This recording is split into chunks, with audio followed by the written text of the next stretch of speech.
తిరుమల లడ్డు నెయ్యి వివాదం, భోలే బాబా heritage connection ఏంటి? తిరుమల లడ్డు నెయ్యి కల్తీ వెనుక అసలు గుట్టు ఏంటి? భోలే బాబా డైరీకి హెరిటేజ్ సంస్థకు ఉన్న ఆ సీక్రెట్ సంబంధం ఏంటో తెలుసా? భోలే బాబా డైరీ వెబ్సైట్ లోనే క్లియర్ గా ఉంది. తాము హెరిటేజ్ ఫుడ్స్ మరియు మదర్ డైరీ లాంటి సంస్థలతో కలిసి పనిచేస్తున్నామని వాళ్లే స్వయంగా ప్రకటించుకున్నారు. అంటే ఈ రెండు సంస్థల మధ్య పాత వ్యాపార సంబంధాలు ఉన్నాయని స్పష్టమవుతోంది. అసలు ఈ భోలే బాబా డైరీ టీటీడీలోకి ఎప్పుడు ఎంట్రీ ఇచ్చింది?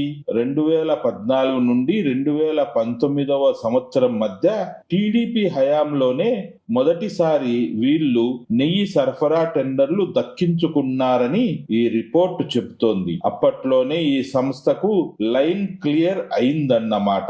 మరి 2024 జూలైలో నెయ్యి కల్తీ అని ల్యాబ్ రిపోర్ట్స్ వచ్చినా ప్రభుత్వం ఎందుకు కఠిన చర్యలు తీసుకోలేదు? కేవలం వెనక్కి పంపేసి మళ్ళీ అదే నెయ్యిని వేరే పేరుతో వచ్చేలా సహకరించారనే విమర్శలు ఇప్పుడు దుమారం రేపుతున్నాయి. మొత్తం మీద చూస్తే భోలే బాబా డైరీ హెరిటేజ్ కు బిజినెస్ పార్ట్నర్ అని పలు వార్తలు వస్తున్నాయి. దీనిపై మీ అభిప్రాయం ఏమిటి? కింద కామెంట్స్ లో చెప్పండి. ఇలాంటి మరిన్ని అప్డేట్స్ కోసం మన ఛానల్ ను సబ్స్క్రైబ్ చేసుకోండి.